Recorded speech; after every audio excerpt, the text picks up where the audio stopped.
birthday party?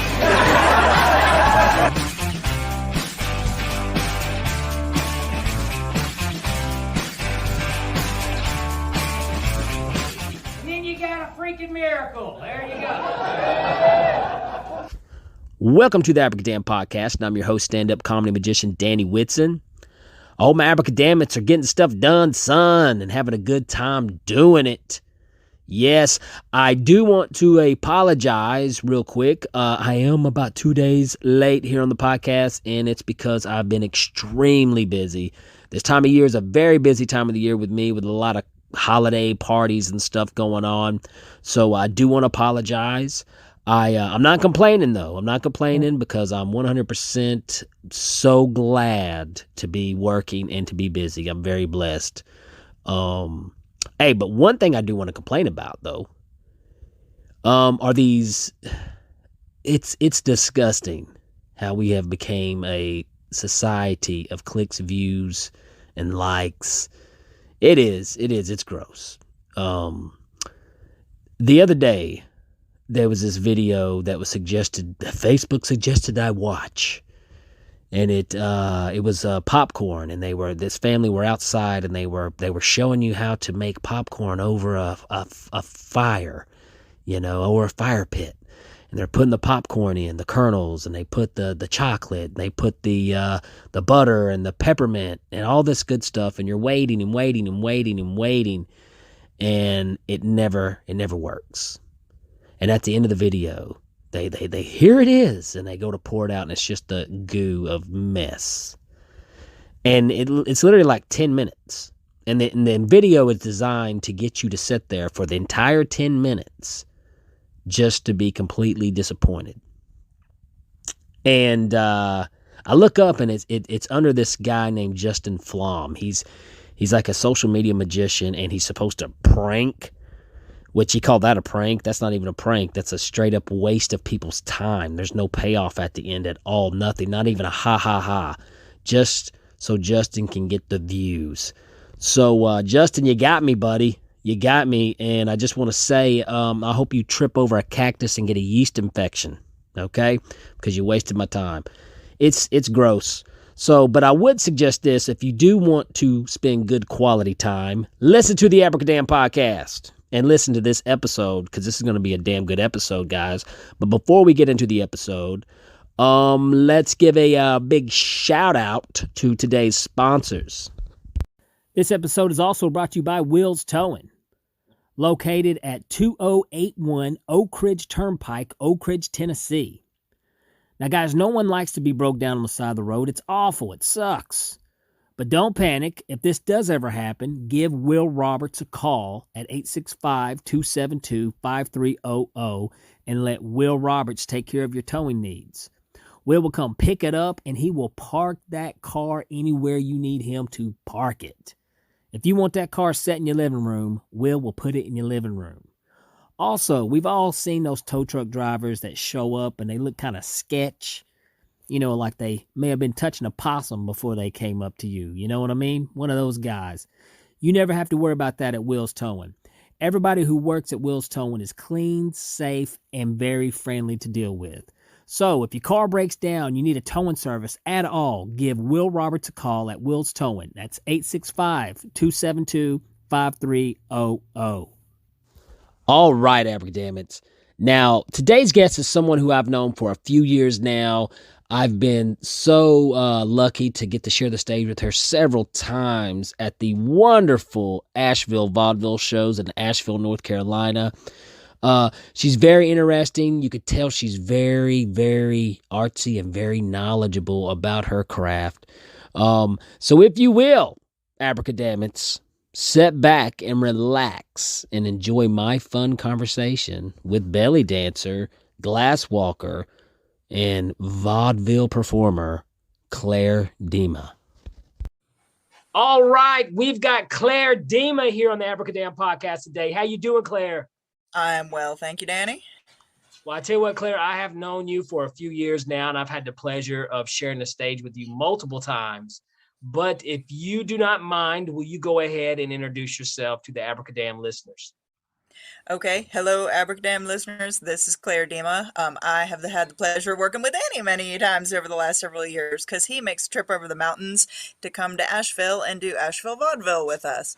I am one of the board members of Vaudeville, which means I have the thankless task of helping organize the shows and trying to format performers and get them to send us promotional information. I am a belly dancer and I do some other weird stuff like sticking fire in my mouth and putting my feet on glass. That's right. You do. I mean, you do a lot of things. Now, let's do this because you are a very talented performer, very talented entertainer. But let's start with this because this is interesting. It's belly dancing. How did you get into that? Where did it all begin for you? Okay, the gory truth is it started with an attempted murder. Whoa, really? Wow. Okay. So now the Abracadamn podcast has turned into one of these murder podcasts. So this is going to get really good now. A whole new audience. Let's hear it. Yeah, so when I was in college, so many good stories start that way. When I was in college, I was in a relationship with a person who was incredibly paranoid, schizophrenic. And he decided that it was his job to isolate me from the world, and had an intense amount of paranoia about me interacting with anybody else at all. And it culminated in me being totally isolated and dosed on LSD for a couple years. And it was not great. So after an attempted murder, I managed to get away from this person. And while I was going through therapy and recovery, the therapy person said, you're doing good. You're not disassociating. You're not like blaming yourself for this person's mental illness or their behavior or the choices he made. You're pretty clear-eyed about why what happened happened. But you need to make sure that you're not sitting around idle anytime. So you need to find something to do. Just give yourself a schedule and build a healthy routine. And I was previously a martial artist in high school, but I screwed my knees up pretty bad doing that. So I really couldn't go back to martial arts classes because it's kick intensive and my knees don't like those anymore. But I was lucky enough to be at a liberal arts college where one of the reference librarians taught belly dance classes for $5 a pop in the gym on Wednesday nights. So I decided I would give it a shot, and it was really, really fun. And within 6 weeks, I was like, God damn, I'm going to be a belly dancer for life. And my teacher is still, my first teacher is still teaching. I actually went 3 weeks ago and performed with her current batch of students who are college students at the place I went to college 20 years ago. So my first teacher like really got me going and then pointed me towards people because when you're teaching in a college setting, you're getting a new batch of people every year and it's hard to like move people up the skill pile. So she pointed me towards a studio in Asheville that had like dance classes every night of the week, and I started going there and doing work trade in order to pay for my classes because I was a broke ass, just graduated college student with a history degree and no real job. Um, and I took classes there for years and years, and eventually joined a troupe that was based out of that studio. Um, so that's the beginning of it. So, okay, first of all, there's a lot of stuff to talk about right there in what you said. Okay, well, to back up, thank God that you did nothing happened to you in being, in the, tough relationship like that situation you were in. I've known a few people that have been in relationships like that, and it can go very badly, very, very badly. Very, So, very badly. I think shit goes sideways real quick when you get people with paranoia, narcissism, and a real need to control. And, he had family issues and all kinds of shit. It's kind of amazing he was as highly functional as he was. But, yeah, I know of at least two other women that he, assaulted following me. And he really needs some intense health care. It's part of the reason, like, I have always had like socialist inclinations, but it's like, he needed healthcare that wasn't available to him, and his paranoia like took over his life and mine for a while. Yeah. And I mean it's a sad thing, and especially when you look at mentally ill people in our country. First of all, in the world, mentally ill people have always been shit on. They've never been treated properly in the history of the world. Okay. And even now in the United States, they're still not. It could be better. It could absolutely be a lot better.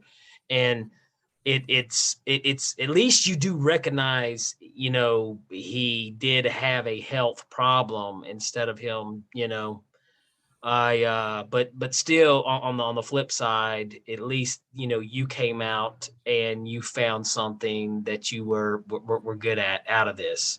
Now you said that you were in martial arts before too.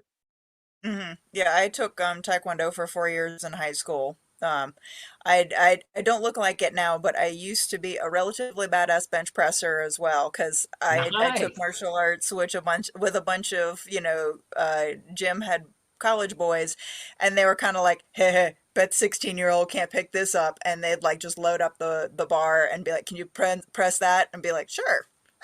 Yeah. So I might be a little competitive. That's awesome though. And I also think there is something to the performing arts and martial arts. There's a connection there. I think maybe Oh, totally. I think there must be something like there's something about mastering something, the challenge of something there that is connection. Because when I was a kid, I Golden Glove boxed when I was a kid, and but now, even though I don't have the time right now, but I wish I had the time to even do jujitsu, Brazilian jiu-jitsu, and it's not so much that I'm going to get out there and roll around with people in the streets. No, but it's almost like a chess match. There's something really interesting about it. It's an intelligent feel to it, Yeah, So and there's that like exchange when a really good sparring match, like that exchange of like fast response, and like you in a good sparring match, you really understand, your partner on a really deep, very basic level. And it's like that kind of understanding is only matched by, like, for in my world with troop mates, when you've practiced and drilled together enough that like you can see your dance partner's body begin a movement, you know exactly where she's going and what's about to happen, and you can follow along with her because you've invested the time with each other, and you've invested the training with each other. And it gets to be real intense. That brings me to a past guest that I've had on here, Ashley Sensente. She's a professional boxer, and she Hmm. used the term body awareness. Hmm. So, and I bet that's happens a lot in belly dancing as well. Yeah, and especially with belly dancing, yeah, and I'm somewhere on the OCD spectrum, so I'm like I'm body aware in like multiple ways, which gets to be weird because my brain um occasionally notices, hey, your spine is doing a strange thing and your left foot can feel like a piece of grit on the floor. And you also have to be keeping in time with the music. So be a part of it is the training, and like your body is engaged with the music in a trained fashion, and but your senses are there calling awareness to your surroundings. And it's like that, that whole, you know, thing where you're trying to perceive, on several different levels, is definitely, it's challenging because you've got to keep them all in focus and all in balance, and that's always fun. Now, but belly dancing is like super ancient, goes way back, right? Do you know Yeah. any history on it, anything? Maybe you can shed the light on me. I'm dumb. Well, there's a lot of conjecture and there's a lot of intelligent conjecture, but one of the struggles with anything that's based in a folk art is that there is not necessarily a lot of documentation. We can make intelligent conjecture, and second wave feminism really did a lot of scholarly work on Middle Eastern dance traditions, because in like European cultures, there are continuous dance traditions that have come down from the ancient times. But the Catholic Church and the Protestant Church really did not do a lot to preserve dance traditions, and there was a lot of repression in dance. So, in America, we don't really have, a singular dance tradition. Not only are we a country of people who came here from elsewhere, but so the native folk in North America have like ongoing dance traditions, and theirs is an unbroken line, in a lot of ways. So, there are like living dance traditions. Belly dance is not that. One of the things about belly dance in America is it's kind of turned into, a mutt form, and it's an amalgam of continuous dance traditions that have existed in North Africa and in the Middle East, and over into India and Pakistan. But what we do in America is mostly not a culturally specific form. Like, I've never been able to take from a source culture teacher, and that would be like a Moroccan teacher or a Lebanese teacher, specifically to study and integrate myself into that dance style, which is, kind of, it's sad for us, but it's also kind of exciting because, I'm a lot of exploration. As long as I'm respectful of cultural roots and I'm not like doing, things that would be disrespectful of the mother culture. So there's conjecture that like what we would now recognize as belly dance movements, existed back to the time of Herodotus. So we're talking like back in the Greek writers in the golden age of Greece. Because there are descriptions in Herodotus of dancers, quote unquote, sinking to the floor with trembling thighs, and he describes a shimmy move that's still extant. Like, when, as a dancer, when I read the description, I'm like, oh, he's talking about a level descent shimmy, which is where when you start a shimmy, which is just the hip up and down repeating movement and get your fringe going. And then you bend your knees, you can sink down to the floor with that movement and keep it going the whole time. So Herodotus described that movement. It probably wasn't to music that we would recognize as music that still exists in the Middle East, or any living culture, but the movements, like, there's only so many ways that a body can move. So the movements have probably come down in a lineage. The cultural context of those movements has really changed. And there's a lot of people who say like, oh, this was an ancient birthing dance, or this was the ancient praise dance of the, Babylonian goddess Inanna. And like, okay, we can't prove that. It makes sense to our like Western brains, our academic brains, to explore that. Most of the dancers I know who are historians, and a lot of the dancers I know do reenactment. Like, I know a lot of the people I know because we are in a medieval reenactment group, because we're interested in culture and history, and it's a good place to learn about it as a hobby. But we can't verify a lot of the things that we would think would be correct. So people have gotten a lot more careful in the last like 15 or so years about saying this is an ancient birth dance. And the whole "this is an ancient birth dance" is kind of bullshit, because every serious belly dancer I know who's had a baby has had to have some intense medical interventions. It's not great for birthing babies. But the way we do it in America is also very much not the way it's done in the Middle East, because America is not comfortable with women having jiggly fat. America wants its dancers to be skinny. Yeah. So we tend to constrict our muscles rather than relax them to create motion. And it's kind of the exact opposite of Middle Eastern technique. Yeah. And that's a vast generalization, but Isn't that weird? That's so weird that yeah.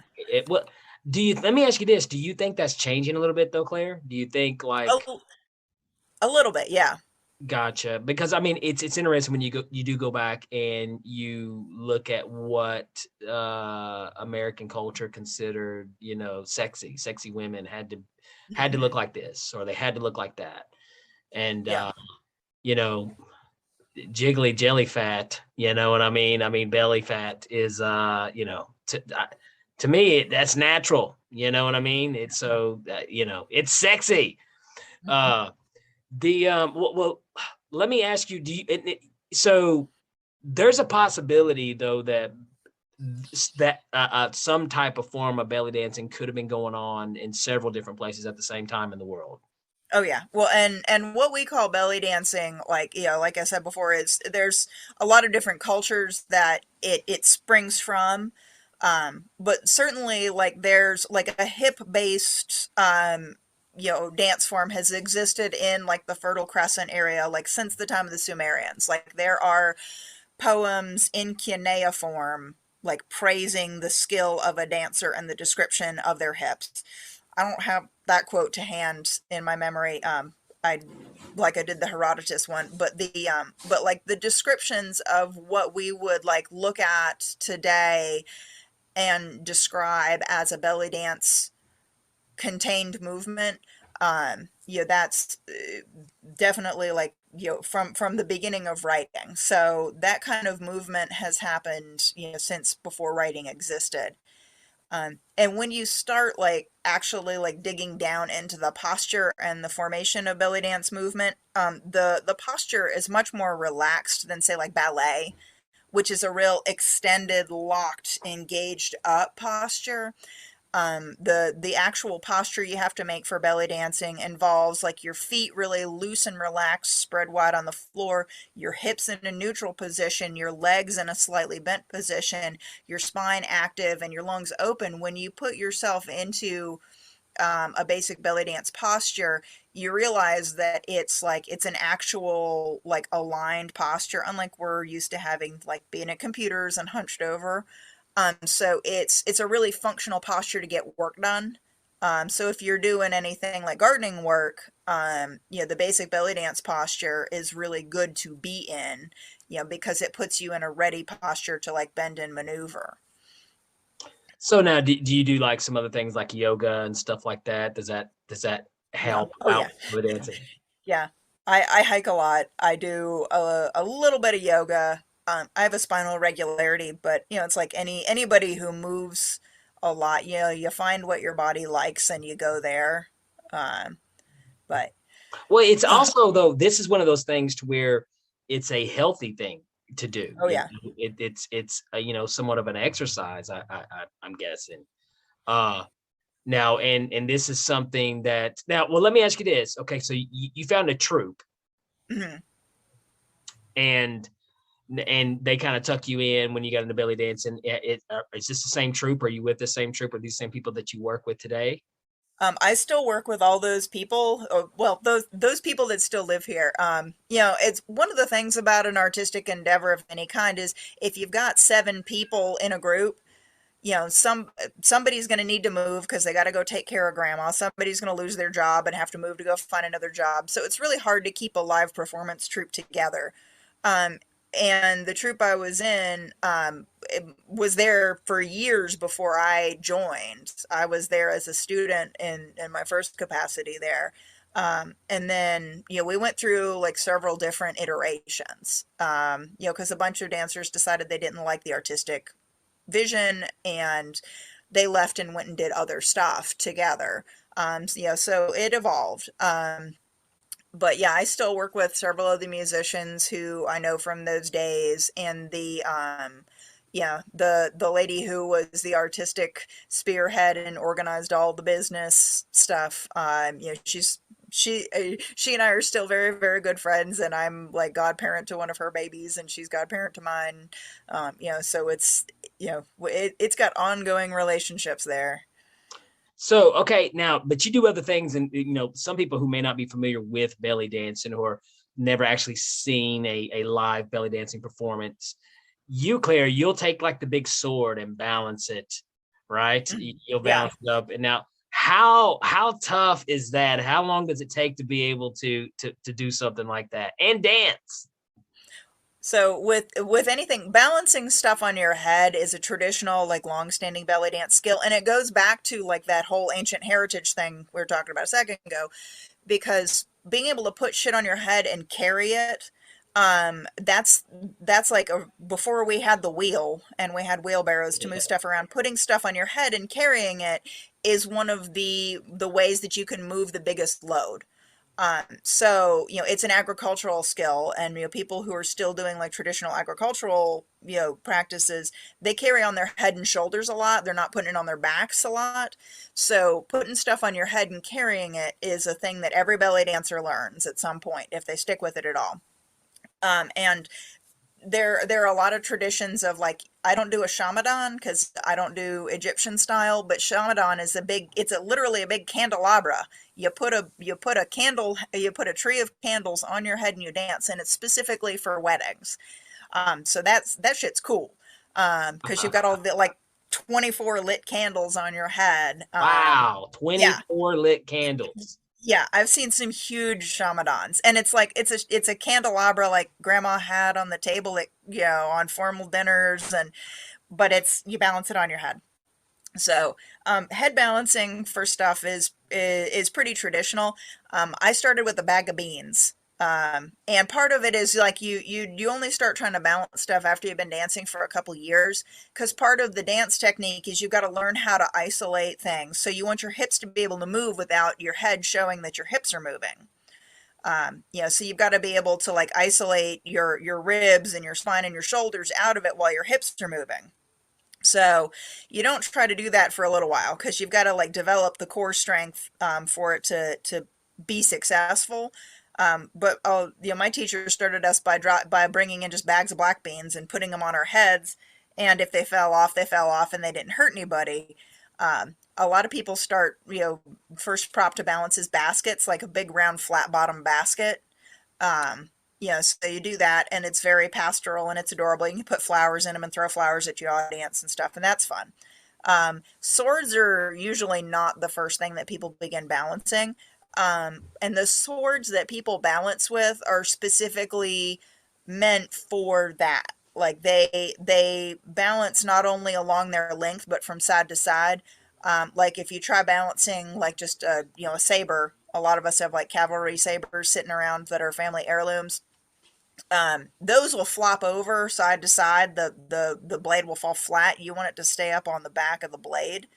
So the specifically a scimitar, like, which is a specific, kind of cavalry sword that's used in the Middle East ceremonially still. There are vendors you can get like cavalry scimitars from specifically for balancing that are made for that. So now is it sharp? Is it? Yep. So it is sharp. Mine are real. Man.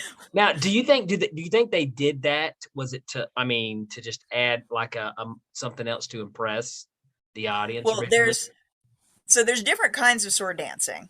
So there's some that's traditional, and there's an Egyptian form of sword dancing that is like specifically like very martial. It's a man's martial dance. So I don't do it because I haven't had anybody who can teach me how to do it right. But there has been a tradition for as long as we've got writing. Like Europeans were going to the Middle East and observing the dancers, the professional dancers there. And there would be like specific houses that you went to that were kind of the equivalent of a residential theater. It's the dancer's house, and they've got a courtyard and a big room set up, and the musicians play there.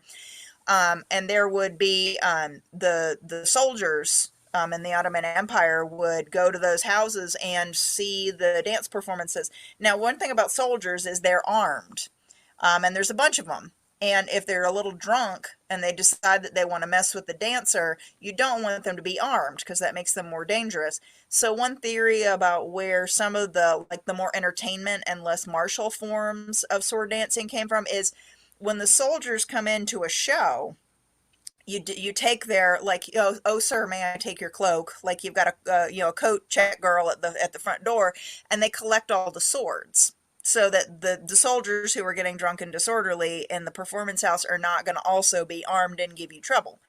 So that means that the dancers are in control of all the weaponry in the house. And then she can make fun of the soldiers, like, oh, I've got your sword, your big manhood thing. We're going to make fun of you here, phallus symbol, all that kind of stuff. So there's a lot of the sword dancing is very playful. Because you're showing to the soldier, I've got your sword here, I'm in charge. So a lot of it is really silly. So there's we're gonna make fun of these big strong men who think that they're so tough. So That's there's a clever. tradition of that. That's clever. I didn't know that. Yeah, So, yeah, what a good way how to maybe hell, maybe I could figure something out to deal with hecklers, drunks. There we go. That's yeah, yeah. No, I'll- I'll be your security, Danny. that's awesome. Uh, well, let me bring this up because that's where I met you through Asheville Vaudeville. And, you are a big part of Asheville Vaudeville, which is such an incredible thing going on in Asheville, North Carolina, folks. If you're ever there, you have to see an Asheville Vaudeville show. But how did you get involved with that? Well, when vaudeville was more based out of like Toy Boat Community Art Space, which we lost I got because to perform there once. I got to oh do my one time God, there, and that was fantastic. I loved it. it was the best. It was like a shoe. So if anybody out there missed Toy Boat Community Art Space, like here's the template for making a great space that really creates a lot of fun for your community. Get a big empty room that used to be industrial warehouse that's got a high ceiling. You put a plywood stage at one end and you put a bar that mostly sells soda pop and like two beers at the other end. You run a shoestring kids circus school out of there with people teaching tumbling. You get some other people who are jugglers and they come in and teach a class. You have some people who are aerialists and they teach a class. So like what Toy Boat was an empty room that we could all do our stuff in. And they had reasonable rates so that we could all afford to rent space there and practice. They had a good sound system and they do a show, they do a kids show, like the kids circus class would do a thing and their parents would come and it was real cute. And then later on that night, there would be a rave. So it was just like, it was a real rough, raw, bare bones room that, was accessible. And there happened to be a lot of people in town at the time who wanted to do stuff. So Asheville Vaudeville had been going in various iterations. I think it's been going for about 17 years now. God, that And is of course, awesome. we've taken time off during the pandemic like everybody.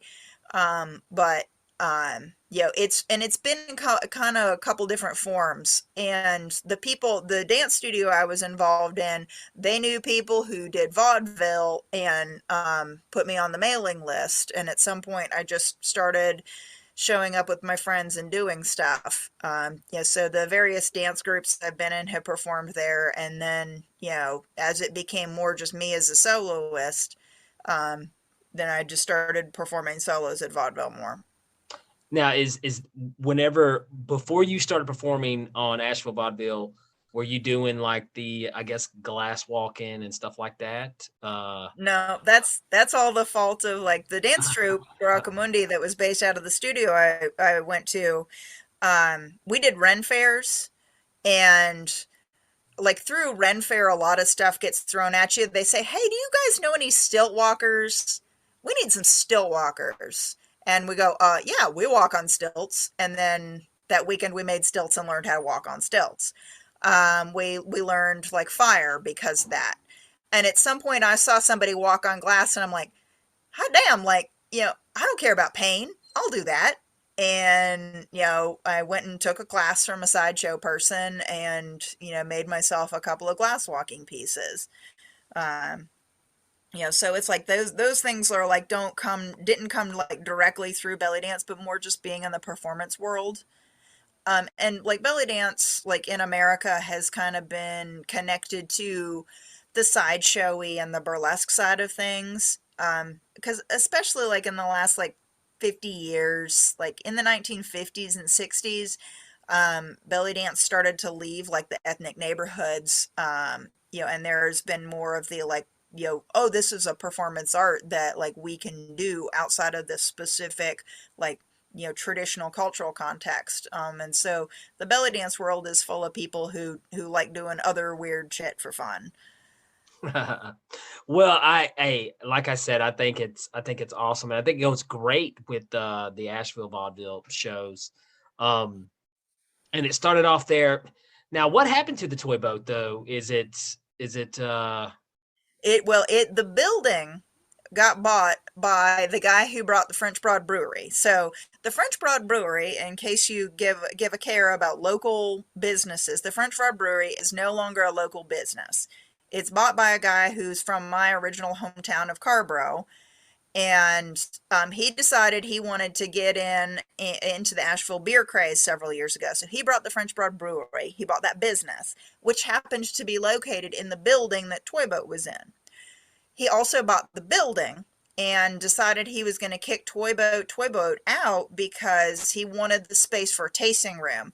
And his statement to the newspaper was we think that, like, this space could be more conducively used in other ways because the neighborhood is improving, blarg, blarg, blarg. I'm like, listen, motherfucker, you could just say you want to gentrify the space and you don't think a bootstrap circus school is a worthy neighbor to your brewery.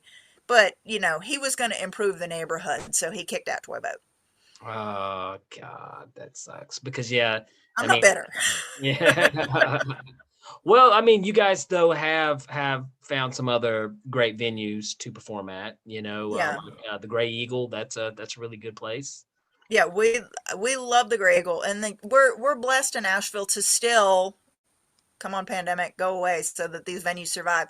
We've got a lot of really good rooms to see diverse art at, and we've lost several rooms just because everything's gentrifying around here, and it's hard to find a space big enough to put a venue in.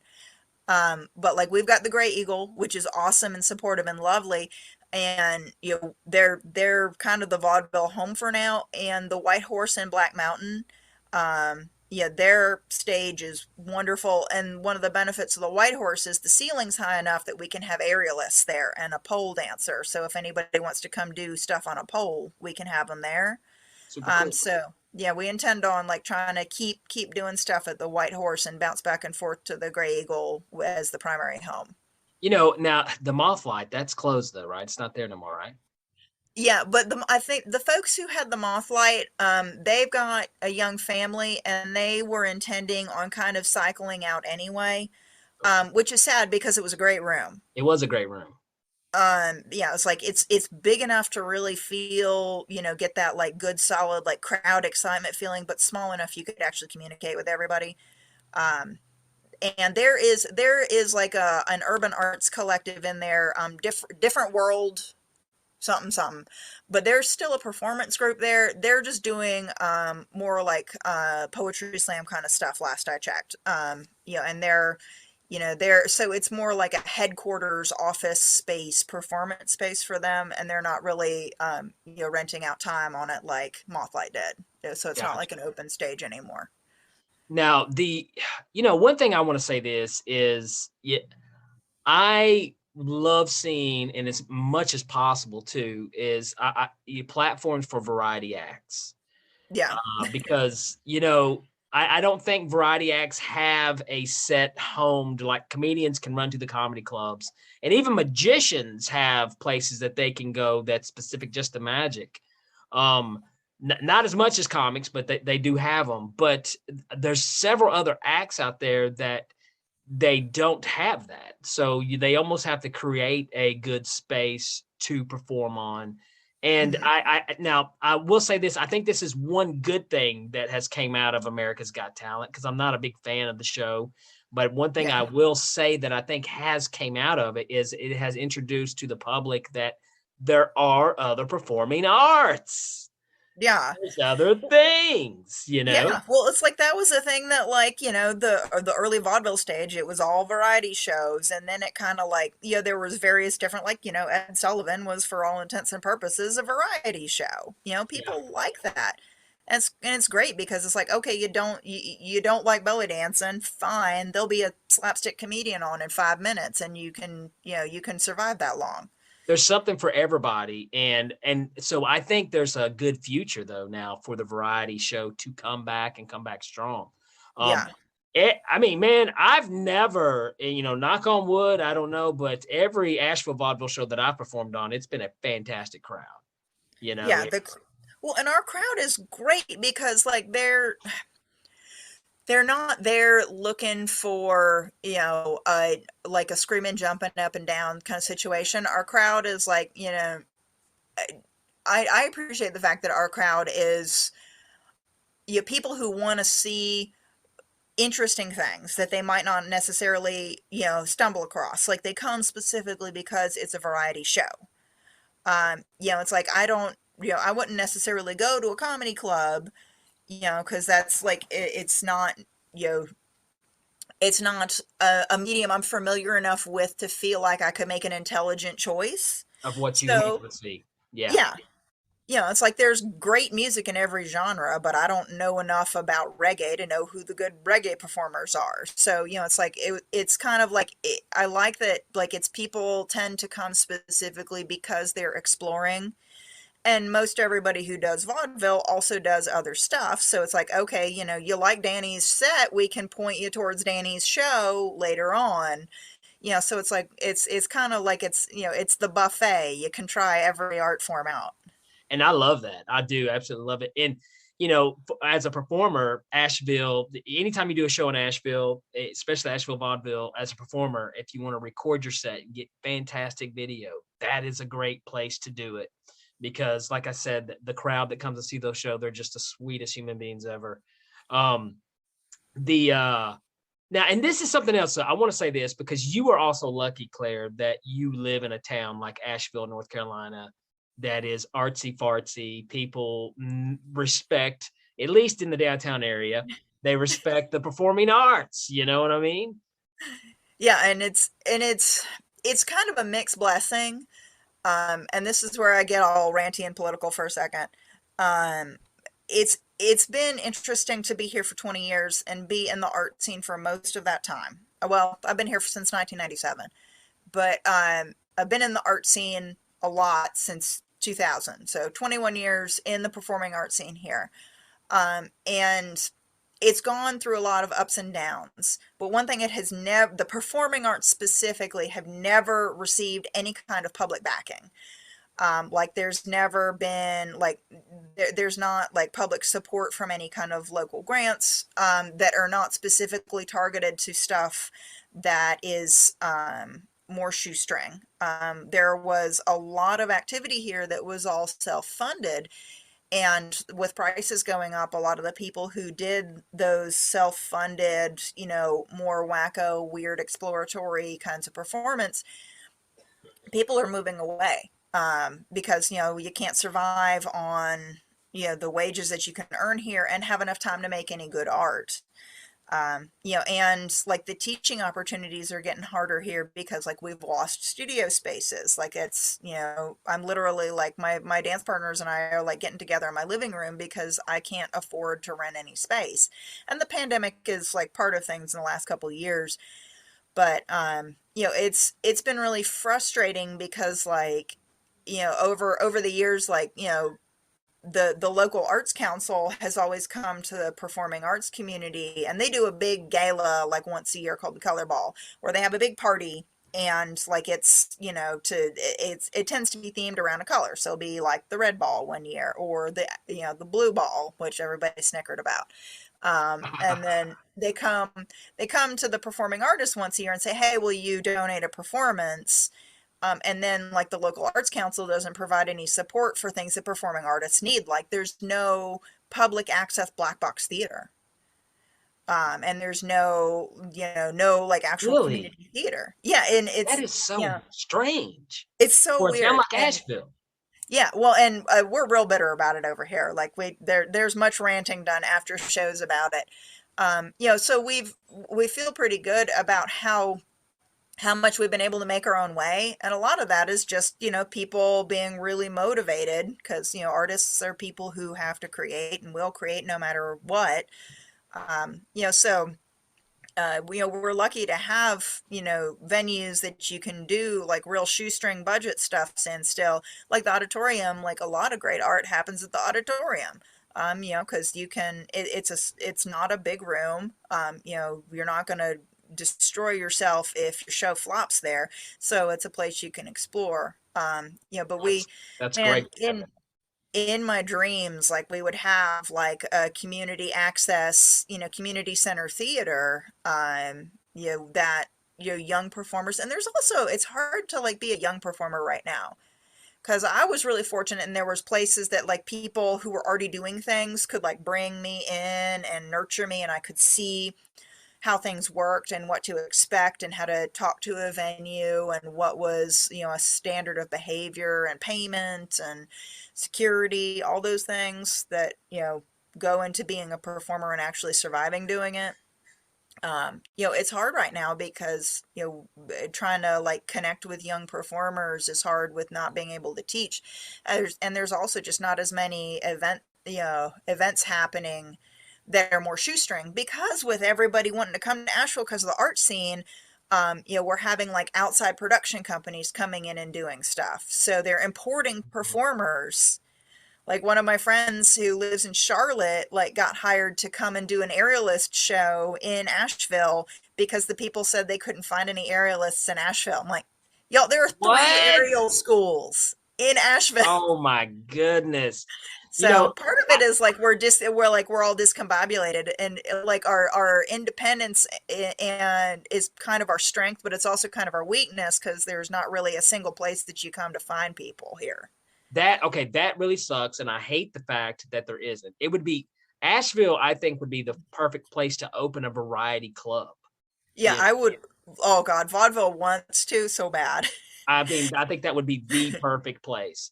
And it blows my mind, because this is the other thing, is the talent in Asheville is it's amazing. It is absolutely amazing. All you guys, I'm talking about you, Claire, April, Keith, all of you guys, everybody I've met on the show there,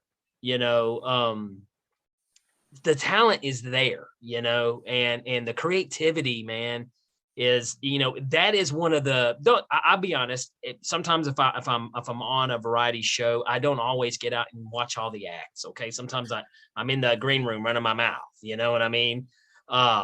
But Asheville Vaudeville is one of those shows, like, I got to get out and see what they're going to do. I want to see what they're going to do. I want to see what they're going to do, and it's a shame if you live in Asheville and you don't know about this, Well, it's always interesting. Like, it's been a struggle to like communicate to people that were here.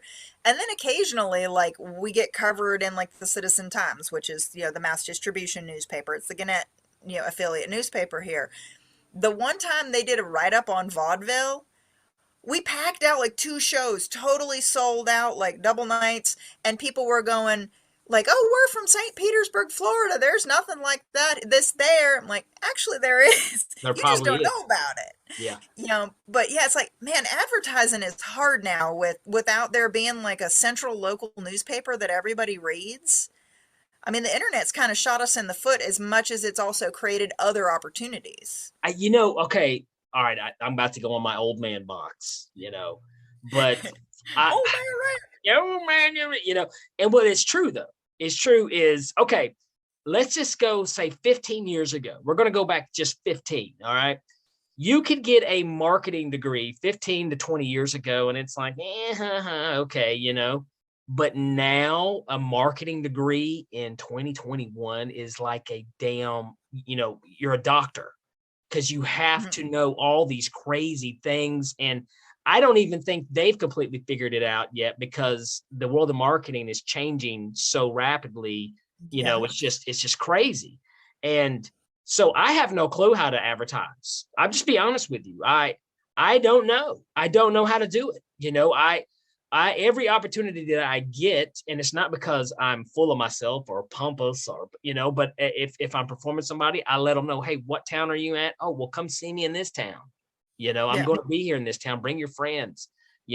I still try to do the word of mouth way. But I mean, if you try to advertise on Facebook, you don't, and like, especially if you do it like on the business ads, you don't know for a fact how many people actually really saw that ad. You're just going what Facebook told you. And I just, and this is the other thing, Claire, is like back in the day, there was a newspaper. Everybody read the newspaper. Now there's so many other things to look at and read. Our attention spans are so short. It's just, I have no clue how to advertise. I don't get it. Yeah. And it's created opportunities, but it's like certainly also like created that limitation. And like, that's just, I don't know, when we're advertising, we're like, okay, we got to go to the Mountain Express, which is like the local alternative weekly, and then there's like Asheville Blade, which is a they're a like political watchdog website, and then there's the Grit, which is another blog. It's like, and like I guess like we're lucky because we've got a bunch of people who are doing investigative journalism in Asheville and like keeping the eye on city council where it needs to be. And so those blogs, those news blogs, have advertising functions, and we've got like a local NPR affiliate, who we can advertise through, and we've got like another alternative radio station where they've got a community board and you can put your events on there. But it's like, okay, so what's hard right now is each entity that does stuff like vaudeville, we've got to go to all of those sources and send the same copy to each one, like send that same press release to each one and get it on all their different formats, which is a task. It's a lot of admin. So you guys got a board, and now this is something that actually I don't even know if I've had a chance to tell you about, but I'm really proud of this and I'm really excited about this. But I'm actually going to be a part of a board at the Grove Theater here in Oak Ridge, Tennessee, and that's going to be producing a variety show in 2022. Yay! So I'm super excited because I know a lot of talent, and I can't wait to. I know it can be a really good thing. I know it can be a really good thing because, like I said, I've seen good things happen. Asheville Vaudeville, definitely, is one of them. But that's the other thing. I'm not over advertising on this board. It's not my expertise. We are bringing people in who know what they're doing because, yes, it is a task. It's not, as easy. Sometimes it sounds like it's easier than what it is, but it's not. You've really got to crack that code. Yeah, well, and anytime people see a show, like they've got no idea, like the hours and hours over weeks of work that happens, because it's like, okay, in my day job, I'm a paralegal. So it's like, I'm used to keeping schedules and getting people where they need to be at the time they need to be there with proper materials. It is much harder to prep for a show than it is to prep an attorney for trial. Oh, Because man. you've got to especially a variety show. Okay, I've got 12 performers. I need to communicate not only to them to get their bios in so I can advertise the show with an attractive picture and their bio, but I've also got to make sure, okay, are they using open flame? Can we do that at this theater? Do they have insurance so that they can do their aerial act? Like, what kind of site insurance does the venue require? So there's all that kind of stuff, and that happens 3 and 4 months out from show, and then you've got to 6 weeks ahead of time send the press release to the newspaper, and 3 weeks ahead of time send the press release to the blog site, and then the week of you got to make sure that everyone knows what time call is and what time that they can meet with the tech guy and go through a sound check. And so it's like the space of time it takes to make a 4-hour event happen is months in the development. I can't even imagine what it's like for y'all to do Secret City, that your Oh street press. my gosh. Oh man. That has, and trying to do it in the middle of a pandemic. Oh yeah. Yeah. Yeah, so it's mostly admin, the art world. It's an awful lot of, did you read the email? Exactly. Well, let me ask you this. Okay, change subject a little bit. Every guest on the Abracadamn podcast has to tell this. Claire Dima, can we hear a hell gig story? Dun dun dun. Okay, it involves drunk girls and their skirts. Whoa. Whoa. Okay, so one time I got hired for an event that I think was pretending to be a Mardi Gras event, but I don't think the producer of the event knew what Mardi Gras was. They just knew that there was a lot of drinking involved and a lot of purple and green got worn. Because this was an event at specifically an event space. It's one of those places that you can rent and go have your wedding. And the producer also hosts kink events. So they do a lot of different stuff at this space, and it's a really cool space. But so they were doing a Mardi Gras thing, and they had been up to the Asheville Fringe Fest and seen an act that I was doing with a contortionist, where I was a magician and the contortionist was a doll, and I brought her to life. Oh, that's cool. So I carried her onto the stage on my back, and then like we rolled her off and like did some stuff, and there's magic and the sword was involved, and then she comes to life. And she does an amazing contortionist act, and this girl is like the most crazy bendy thing I've ever seen, and it still freaks me out because she could like move her leg all the way around her body, and and like bend herself over backwards in half. So Lindsay, who is very sweet, and was several years younger than me, and I felt very protective of her because she's a very sweet and innocent young lady who had not been in the presence of much alcohol use. So she was very sweet, and I was in need of protecting Lindsay in this debauched environment. We ended up separated after our piece because I went to the bathroom to pull off my fake eyelashes, because in case you've never worn them, false eyelashes are uncomfortable. So I went to the bathroom and was peeling off my falsies, and I realized that another woman in the bathroom was in deep gastric distress, in that she was drunk, so drunk, so drunk, and was in the bathroom vomiting wildly. And missing her target. She was hitting mostly the floor, and it was so bad. And this is in the middle of an event that people have paid hundreds of dollars to be at. So I've done my set.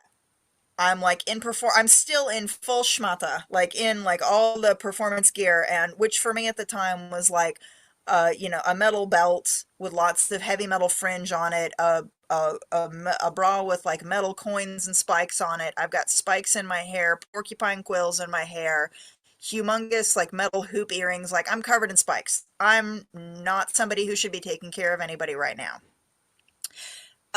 But there's a woman in there vomiting, and I hear a thump, and I'm like, shit, she's passed out. So in my, $800 worth of clothing, and silk and metal spikes, I'm like looking under the bathroom stall, and I realize it's the Mardi Gras queen who is passed out in her own vomit in the bathroom. And apparently she and the Mardi Gras king were a couple in real life. And she discovered earlier that day that he was cheating. And she got mad and drunk before they were supposed to do this event together, where they are the king and the queen of the ball. So she is drunk and passed out, and I have to drag this woman up and make sure she's not dying in her own spew on the floor of the bathroom. So that was the worst of all events. Freaking awkward, weird. It was gross. Ugh. Well, okay, I'll tell you what. I mean, yeah, I don't think I've been lucky once again that I haven't had to deal with too many vomit situations. But yeah, definitely doesn't sound fun. Well, let's do this. Okay, let's ask a thought-provoking question. Are you ready? Okay, I'm ready. All right, listen to this. Now, I don't know. Time travel may be possible now. It may not be possible. We don't know. But if you could travel time, all right, and you could only make one trip, would you travel to the past to any year you wanted to, knowing what you know now? Or would you travel to the future, knowing what you know now, and you could change one event in the future? Okay, so here's the qualifying question. Do I have to stay there permanently? Like when I go back, am I staying back? You're there. You get one trip. That's just, and that's either to the past or to the future. You don't get to come back. Okay, so I'm definitely going backwards, because we know at least human life can exist in the past. In the future, we don't know that we're going to have a functioning food system. So I'd rather not go forward. There we go. Now, I'm a cynic, so I don't think that we're going to be improving things much anytime soon. it is a little scary when you do think about the future and the big ginormous unknown. But let me ask you this then. So if you would go in the past, what year would you go to? Probably prehistory, because I would want, Ooh.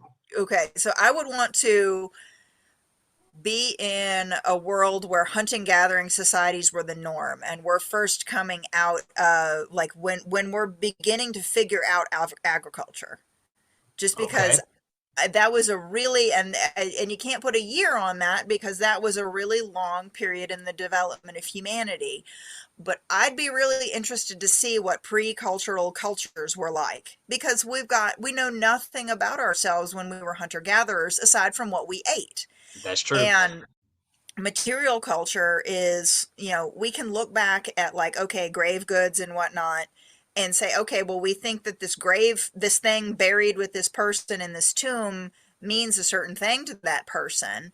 But I'd be really interested to see what humanity was like before we developed like complex symbol languages, before we developed like really complex like burial traditions, like, when we were becoming, when we were creating what became culture and language. I'd be interested to go be there and see that, because it's like, what, we think in cultural symbols, we think in languages. What was it like to be there when those people were exploring the need to communicate in a different way, in a more complex way? Like, what needs were they meeting?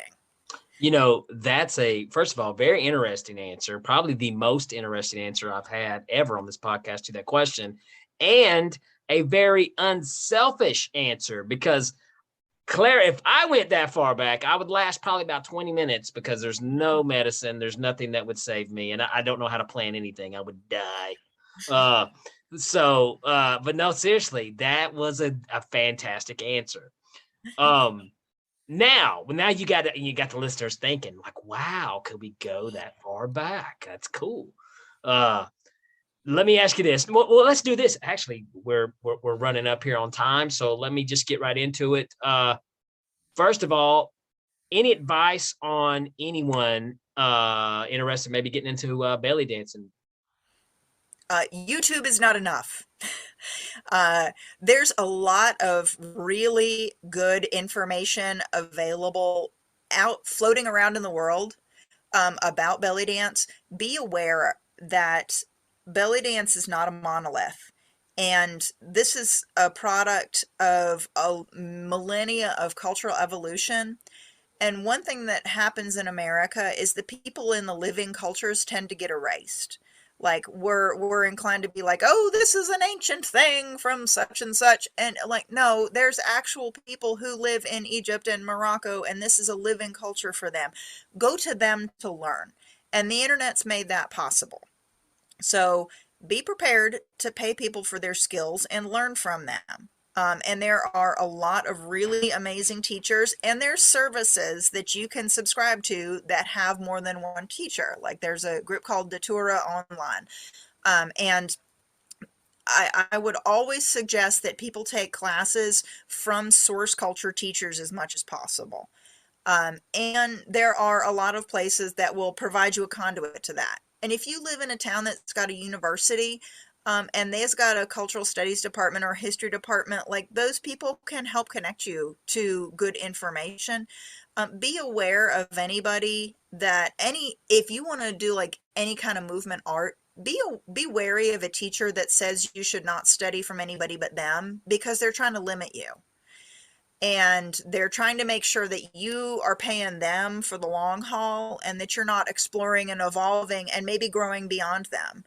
A good teacher should always be pointing you towards all the information available, and not just to what they have ready to hand. So there's a lot of really good information, and be prepared to like go to conferences and stuff. There's nothing like learning information and then being in a room full of people that care about some of the same stuff that you do. Absolutely. Truth. Yep. Yeah, and you will learn so much just by being in a room with other dancers. And you'll meet some really cool people and some people that, you don't want to talk to again, and that's fine. Sounds like a magic convention. Well, okay, well, let's do this. Where can the listeners find Claire Dima if they want to come see a show, if they want to come see Asheville Vaudeville? Where's the best place to find that out? Well, Vaudeville is working on booking. Bless Queen April, because she is dealing with all the booking rigmarole. She is emailing with the Grey Eagle right now about future dates for spring, and they're still dealing with trying to make sure everyone who had a contract pre-COVID has their date and can do their show.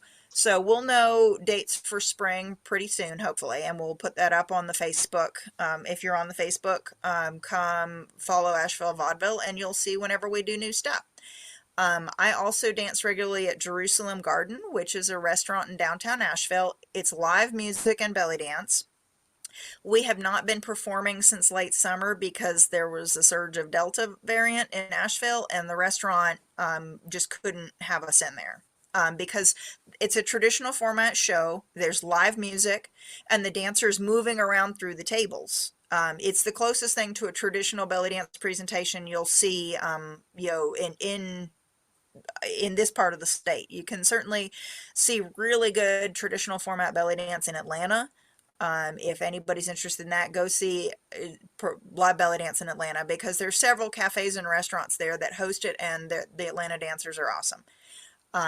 Over in Knoxville, there's a place called Cairo Cafe, and if y'all want to see some excellent belly dance, go to Cairo Cafe in Tennessee, because that fucking fire. It's a great room. Yeah, but I'm mostly at either Jerusalem Garden or doing Asheville Vaudeville or doing Fringe Fest stuff. I mostly do event-based stuff at this point, just because there's not a lot of spaces where we can do a full belly dance presentation. Well, hopefully things do come back. Let's hope, keep our fingers crossed. Do whatever we have to do, sacrifice a goat, please, whatever. Let's get it there. And also, the Asheville Vaudeville, you definitely, if you're anywhere near Asheville, you got to go see one of those shows too. Well, I tell you what, Claire, this has been a blast. I have really enjoyed this conversation with you. I just want to say thank you so much for coming on the Abracadamn podcast. Well, thanks for having a podcast, and thanks for coming over and doing vaudeville. We will get you on our stage as soon as we can. Can't wait. All right. I hope you guys enjoyed that episode with Claire Dima. Guys, if you are ever in the Asheville, North Carolina area, you have to see an Asheville Vaudeville show, and you absolutely want to see Claire do her thing. It's belly dancing at its finest. She's balancing swords on her head, all kinds of cool stuff. But definitely check out Claire's act. She is fantastic. Also, if you guys have not done so yet, be sure to like and subscribe to the Abracadamn podcast. Yes, just what I was griping about earlier in this episode about views. Well, I need listens.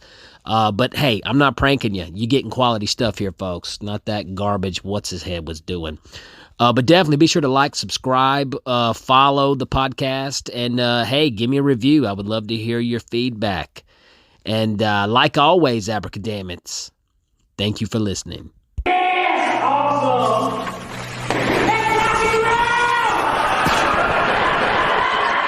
Abracadabra.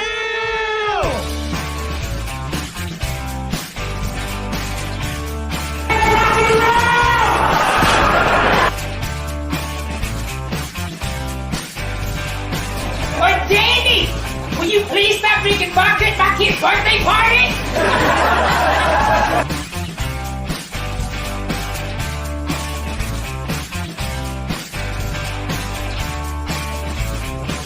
Then you got a freaking miracle. There